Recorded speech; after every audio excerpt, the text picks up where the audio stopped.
What if the very banks that claim to save your people were the same ones tightening the chains around your future? What if every loan, every rescue package, every so-called lifeline was nothing more than another set of shackles? This is the story of modern Africa. For millions across the continent, this is not a metaphor. It is their daily reality. The International Monetary Fund and the World Bank present themselves as partners, as guardians of stability. But in practice, their policies have often worked like a 21st century plantation system. You may call it structural adjustment, you may call it fiscal discipline, but to the mother in Ghana who watches her hospital close because of budget cuts, or the farmer in Zambia who sees imported food undercut his crops, it feels like something else. It feels like slavery with a line of credit. Now let me speak directly to you, my brothers and sisters watching from the United States, especially those who carry the memory of struggle in your bones. Does this sound unfamiliar? Have we not seen this before? When our parents were denied loans for homes because of the color of their skin. When our neighborhoods were redlined and investment was drained, while police budgets ballooned. When payday lenders replaced the overseer's whip with a pen and contract. Debt as a tool of control is not new. It is old. It is refined. It is polished with the language of economics, but it bleeds with the same logic that once fueled slavery and segregation. And yet, in the heart of West Africa, a young leader is daring to say no. His name is IBRAHIM TRAORÉ. He is not the first to speak this truth. Thomas Sankara once declared that Africa cannot and must not pay colonial debts. But Traoré stands today, facing the same institutions, the same headlines, the same pressure, and he is saying, enough. This story is not just about Burkina Faso. It is not just about Africa. It is about whether people anywhere, when confronted with financial domination, can fight to reclaim independence. If freedom is real, why does debt still feel like change? To understand that, we must first understand the trap itself. To understand the chains, we must understand the trap itself. Economists call it structural adjustment. Ordinary people call it survival.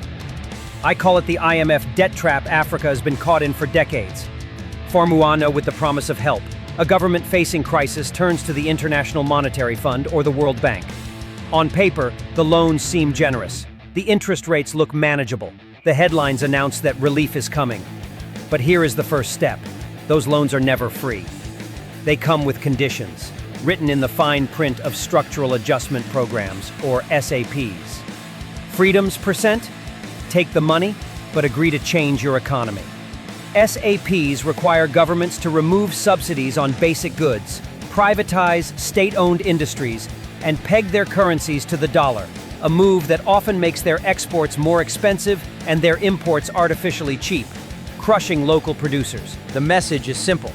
Open your doors, let the market in, and let foreign investors take the driver's seat.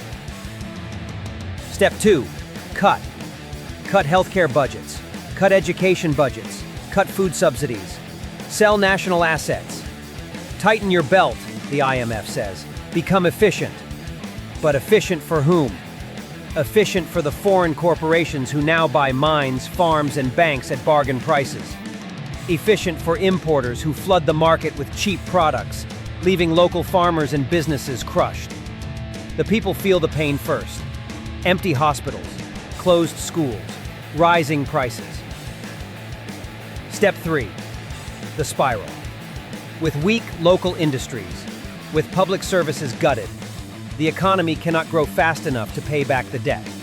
Interest payments mount, so governments return to the IMF, asking for more loans just to pay off the old ones. And so, the cycle continues. Debt piled on debt, promise piled on promise, chains layered on chains. The numbers tell the story more sharply than words. According to the World Bank's 2023 report, countries in sub-Saharan Africa spent $69 billion servicing external debt in 2022 alone, more than double the amount of development aid they received. Zambia devotes 40% of its national budget to debt repayment. Ghana spends nearly half. Think about that. Almost half of every tax dollar collected by an entire nation disappears into the vaults of creditors before a child can open a textbook or a patient can see a doctor. That is not partnership. That is captivity with interest. And to my African American audience, does this not sound familiar? Think about payday loans, the corner stores offering fast cash at impossible rates. Think about redlining, where whole neighborhoods were cut off from investment. The IMF and World Bank criticism you hear from African leaders echoes the same pain many of us have felt in our own communities. Credit as a weapon, finance as a leash. It's the same system, operating at a different scale. This is not charity. This is control disguised as rescue. This is an African debt crisis explained not in abstract terms, but in lived experience. So once again, we must ask, if freedom is real, why does debt still feel like chains? And following the chain where it leads, we arrive at a name: IBRAHIM TRAORÉ. Young, direct, unafraid to speak plainly, he rejects the IMF formula sold to so many as the only way forward. He does not read from the script that begins with austerity and ends with dependency. He writes his own lines, and the first line is sovereignty. He was a split screen. On the left, Thomas Sankara, the leader whose words still echo. On the right, IBRAHIM TRAORÉ, a soldier turned statesman. Listen to Sankara. The debt cannot be repaid because if we don't pay, our lenders will not die. But if we pay, we will die. Across the decades, Traoré hears it. He answers with policy, invoking Sankara's call to feed ourselves by tying food security goals to concrete acreage and harvest deadlines. Where Sankara planted seeds of defiance and dignity, Traoré is plowing fields of deliverables. This is not nostalgia. This is logistics. IBRAHIM TRAORÉ economic policy is framed in measurable moves. Reclaim more mineral value instead of exporting raw ore. Build local refining to keep skilled jobs. Plug fiscal leaks so public money funds clinics and schools, not interest. And strengthen regional supply lines so a blockade does not become a famine. And unlike speeches that dissolve in the heat of the day, his plans come with visible checkpoints the public can verify. A public quarterly report on mining revenues, published contract terms that define local content and royalties, and signed build-operate agreements for gold refining in Burkina Faso. Time-bound agriculture milestones track hectares planted and tons harvested. The Sankara Traoré legacy for Black America is not abstract hero worship. It is the memory of leaders who refuse to apologize for wanting their people to stand upright. Elders have long said, set a deadline and show your work. Traoré understands that language. This is the Sankara Traoré legacy for Black America in practice. Pride measured by policies and dates. He binds his vision to timelines measured in months, not generations, pairing speeches with budgets and promises with procurement. He also speaks in a register people recognize, not technocratic jargon, but the grammar of bread, diesel, textbooks, and wages. When he tours a mine, the question is simple: how much value stays here? When he meets a village, the metric is plain: how many children can read by the end of the year? Of course, clarity invites backlash. Name the cost of dependence and beneficiaries call you reckless.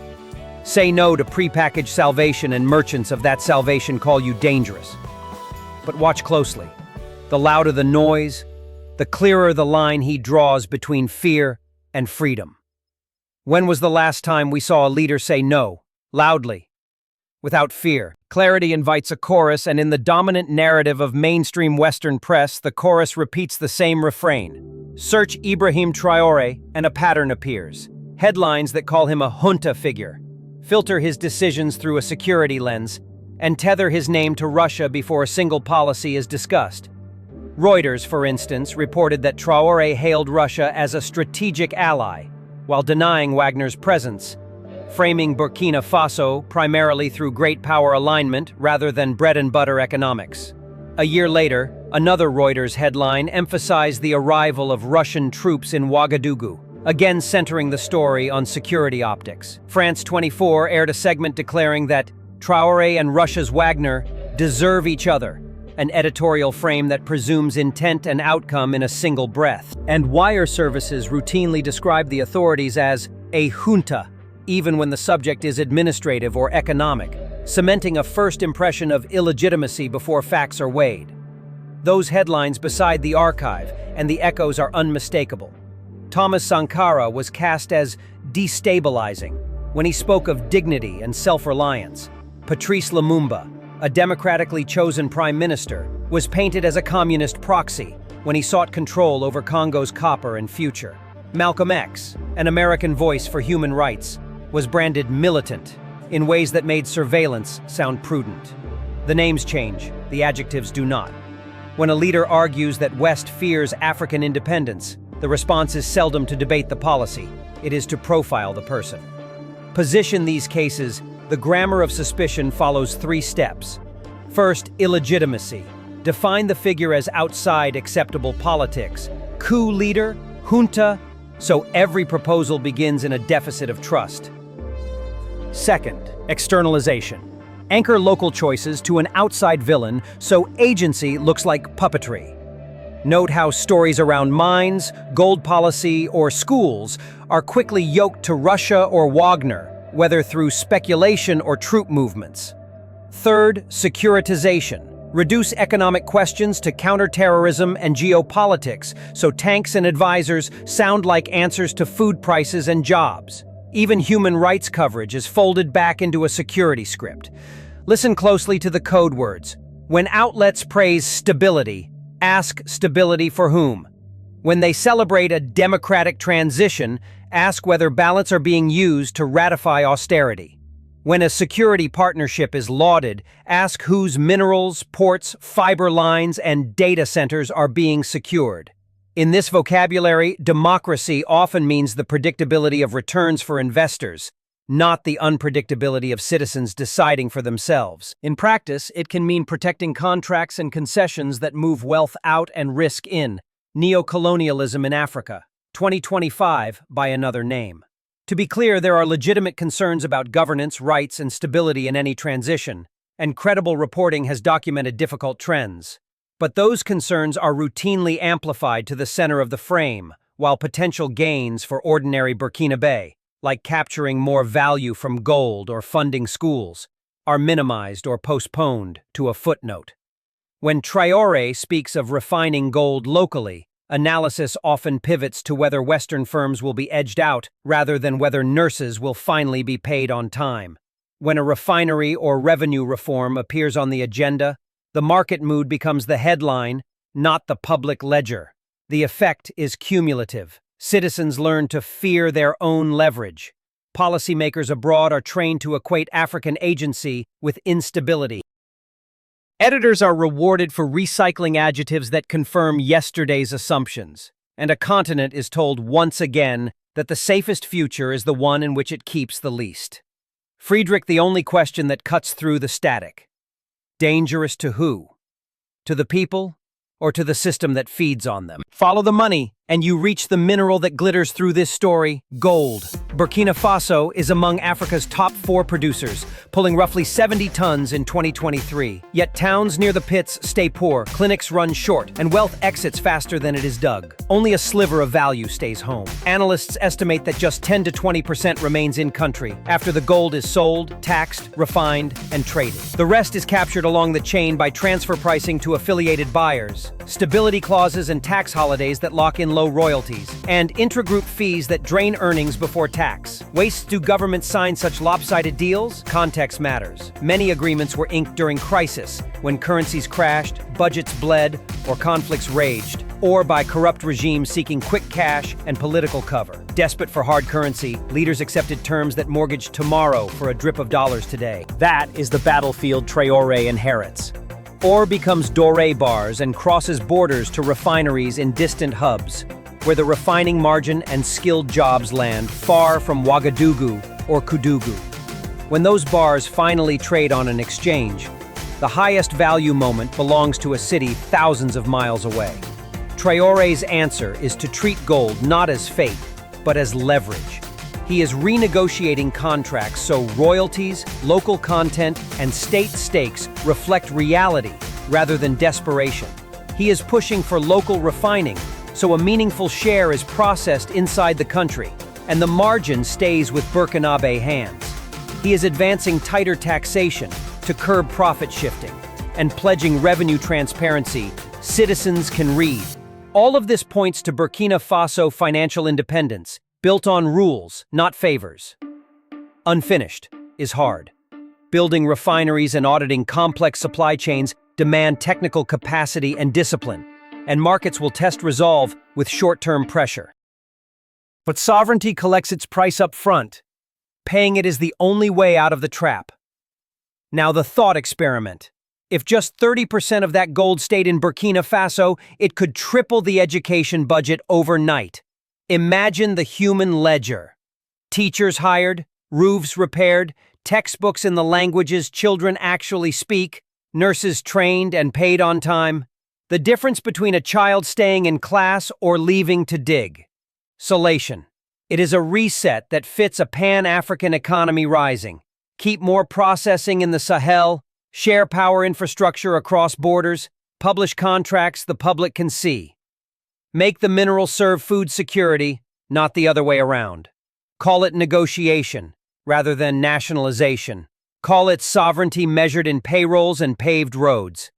Complied cannot set you free. What kind of freedom are we talking about? Ambition does not erase risk. If Burkina Faso renegotiates terms and keeps more value at home, critics warn of backlash. Diplomatic chill, reduced aid, slower investment, and inflation if the currency weakens and import prices rise. Ratings agencies can punish budgets, capital can flee, supply chains for fuel and medicine can tighten, just as the state tries to stand up new services. Another line of skepticism asks whether new partners simply replace old masters. If contracts pivot toward Moscow or Beijing without transparency, is that sovereignty or substitution? The difference between a new master and a new partner comes down to one word: leverage. Does a new deal increase Burkina Faso's control over resources, profits, and strategy? Or does it only change the address where profits are sent? The metrics that matter are transparency clauses, local content requirements, joint ventures where Burkinabe hold operational power and board seats, published revenue and contract terms the public can read, and dispute resolution that does not export sovereignty. There is also the regional test. The alliance of Sahel states, Burkina Faso, Mali, and Niger, promises common defense and shared economic leverage. But can the AES hold under sanctions, border closures, and different domestic calendars? Success hinges on projects, not rhetoric. A Sahel railway corridor that cuts freight costs and time. A shared energy grid that pools solar and hydropower and smooths outages. And regional grain reserves that stabilize prices through lean seasons. Make interdependence real enough that isolating any one member becomes too costly for outsiders to try. For Ludga, inflation is a real risk in any transition. When subsidy regimes are reset or currencies adjust, prices can spike before new supply arrives. Households feel it first at the market stall and at the fuel pump. This is precisely why Traoré's push for food sovereignty and pooled grain reserves with neighbors is not only ideological, but a strategic buffer against shocks. Shield the vulnerable with targeted cash transfers, school meals, fuel reserves, and temporary, transparent price stabilization while new capacity comes online. These are not gotcha questions, they are responsible ones. A mature debate admits governance gaps, the demands of building and auditing refineries, and the temptation of quick cash deals dressed as strategic partnerships. It also asks about the baseline we measure against. Remember the $69 billion paid in a single year to service debt, the 40% of Zambia's budget, and nearly half in Ghana already committed to creditors. The status quo is not harmless. It is a treadmill that converts minerals into debt service and elections into austerity plans. Is staying chained safer than trying to walk free? If the status quo is a treadmill, the answer is not to run harder, but to step off and build a different floor. Across generations, Black communities in the United States have practiced exactly that. An economy of self-defense and self-determination that did not wait for permission. Call it the Black liberation economy. Churches doubling as credit unions, neighborhood mutual aid funds covering rent and tuition, barbershops and beauty salons acting as hubs for hiring, training, and information. What began as survival matured into a habit of building parallel institutions when the gates stayed shut. Black-owned banks and community development credit unions recycle deposits into mortgages and small business loans. Worker and consumer cooperatives keep profits circulating among the people who create them. Urban farming and community gardens turn vacant lots into food, jobs, and after-school programs. Community land trusts take housing out of the speculative spiral and lock affordability in for the long term. None of this rejects the wider market. It builds a parallel line of support strong enough to bargain with it. That is the bridge, the African-American connection to Africa, that matters here. When Burkina Faso speaks of refining gold locally or stocking regional grain reserves, it reaches for the same logic that built community banks and co-ops in Detroit, Atlanta, and Oakland. Own the process, capture the margin, publish the numbers so neighbors can see what is promised and what is delivered. Do not wait for rescue. Build capacity that makes rescue unnecessary. This is the Black liberation economy translated into national policy. Now translate those lessons into principles a state can use. First, ownership with accountability. Local equity stakes paired with independent audits and contracts the public can read. Second, productive redundancy. More than one refinery, more than one power line, more than one grain corridor. So a strike, a storm, or a sanction does not become a national emergency. Third, value capture and recirculation. Royalties and taxes earmarked for clinics, schools, and seed funds that finance local enterprise, with quarterly ledgers posted in plain language. Fourth, timelines and dashboards. Promise only what can be measured, report on a schedule, and let citizens verify it. Here is what that looks like in practice. Imagine a new mine contract requires that 15% of royalties feed a sovereign wealth fund, and by law, 30% of that fund's annual returns flows automatically into a public seed fund for Burkinabe entrepreneurs. Applications are open, winners are published, repayments recycle back into the pool, and an online dashboard tracks jobs created, firms launched, and taxes paid. That is value captured, recirculated, and made visible. The blueprint also travels the other way. African-American entrepreneurs and unions can partner with Sahel cooperatives on equipment sourcing, solar mini-grids, logistics software, and vocational exchanges. Diaspora savings circles can co-invest with West African credit unions in agribusiness, housing, and community broadband. Which HBCU will be first to twin its engineering and accounting programs with a university in Ouagadougou? Which credit union network will pioneer the first transatlantic investment vehicle designed for small producers and women-owned firms? That is how global Black unity stops being a slogan and becomes a supply chain. Skeletonics ask whether parallel systems divide rather than unite. The point is not separation, it is leverage. It is the same reason a worker with a savings account can negotiate a better salary than a worker living paycheck to paycheck. The power to say no is the foundation of any truly voluntary yes.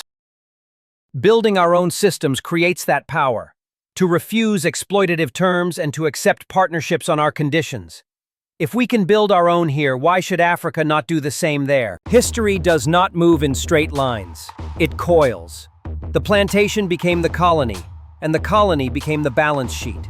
That is the arc we trace now. From bondage to paperwork, from slavery to debt trap. The core continuity is not the level of brutality, but the extraction of wealth and the denial of sovereignty. The plantation owner and the loan officer wield different tools, yet both siphon the fruits of one's labor and outsource decisions. That is how a people move from slavery to debt trap without ever touching freedom. Consider Haiti, the first Black republic to win independence. Freedom in 1804 came with a bill in 1825. When French gunboats anchored off its coast and demanded an indemnity so vast that the nation borrowed from foreign banks to pay it. The sum was sold as the price of recognition. In truth, it was a ransom that drained the treasury for generations. Decades later, lenders returned as reformers. Rice tariffs were cut. Imports flooded markets, farmers were displaced, and new loans serviced old debts. That is the road from indemnity to structural adjustment. From tribute to conditional credit. Haiti is not an exception. It is the blueprint.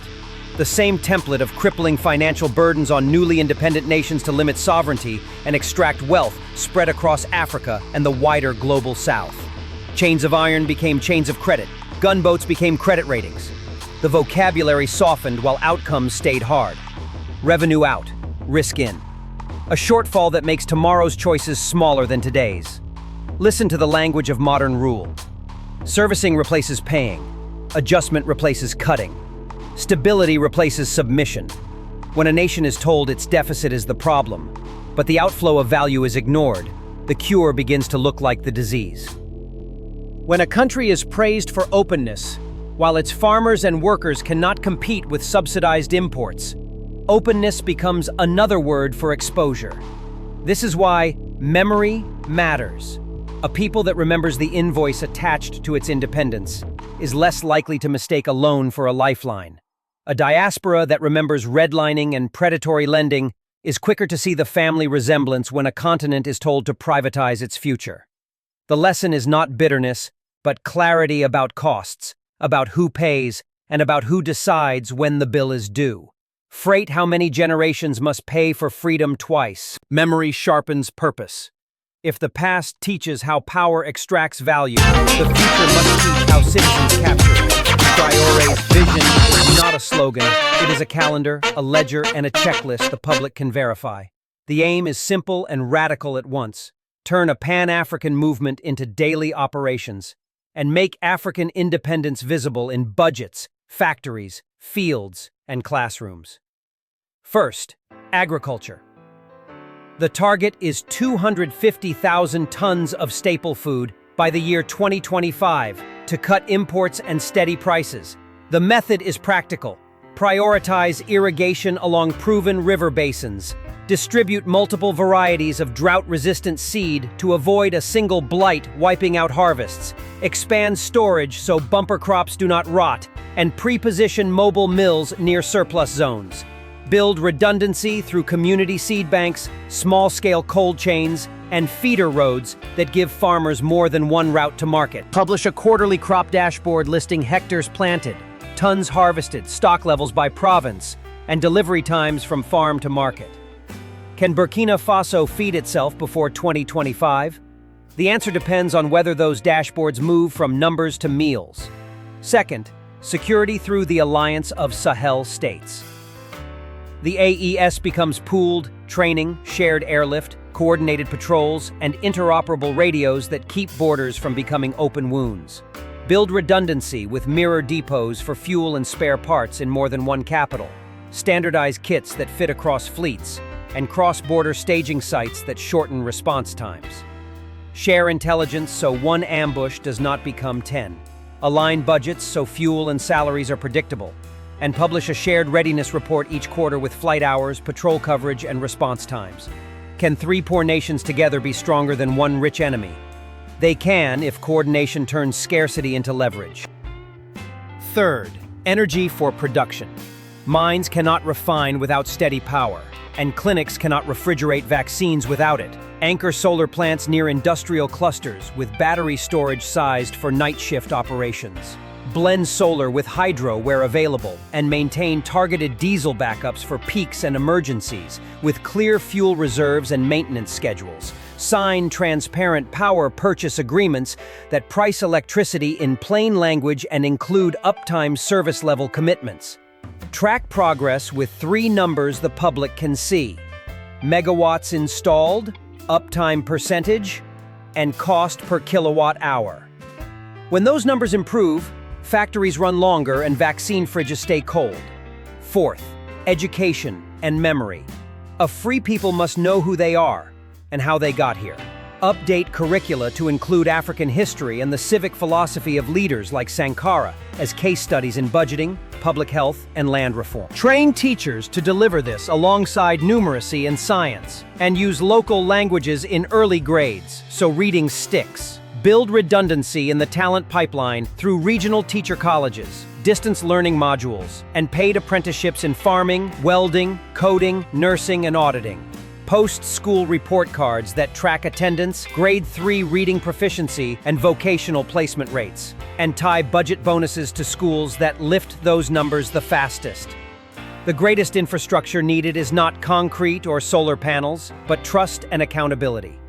Dashboards and reports mean little without independent auditors, e-procurement and open contracting, a free press to test the numbers, and citizens empowered to demand answers. The success of this vision hinges on building that civic muscle alongside farms, grids, and workshops. Take across all four fronts, the same rules apply. Ownership with accountability, redundancy that prevents single points of failure, value capture that recirculates locally, and timelines the public can read. That is how a Pan-African movement becomes visible. That is how a budget turns into a road, and a refinery, and a school. This is what it looks like when sovereignty stops being a speech and starts being a schedule. Across 8 chapters, we have traced the cost of dependence and the outline of a different path. Now the question is not what went wrong, but what we will do. A call to action only matters if it is specific and shared. To our African-American viewers, the work begins with voice. Speak, write, and share. We have linked contact information for major international news desks and sample messages in the description below. It takes 2 minutes to make your voice heard. Press editors to cover Africa beyond the crisis script. Ask why refinery plans and contract transparency are not headline news. Support Black-owned banks, cooperatives, and community land trusts at home, and ask them to explore sister projects with partners in the Sahel. Press elected officials to treat African independence as a democratic good, not a geopolitical game. This is the Sankara Traoré legacy for Black America in practice. Day to viewers across Africa. The work begins with understanding and resolve. Read the dashboards, follow the budgets, meet in community halls, and hold leaders to deadlines. Support the workers who will build the irrigation lines, the grids, the refineries, and the classrooms. Stand up for auditors, teachers, nurses, and engineers when they demand the tools to do the job. This moment is fragile. This vision is under pressure every day. What you do in the next week and the next month helps decide whether it becomes a model or a memory. Who has come with us this far? Turn attention into momentum. Share this film with 3 people. Subscribe so you do not miss the next report. Comment with the question you want answered next, and the project you want tracked publicly. Make one concrete connection this month across the ocean. Whether it is a credit union to a cooperative, a newsroom to a reporter, or a student union to a classroom. Cry or so, the call is simple. Build the blueprint wherever you are, with whatever you have.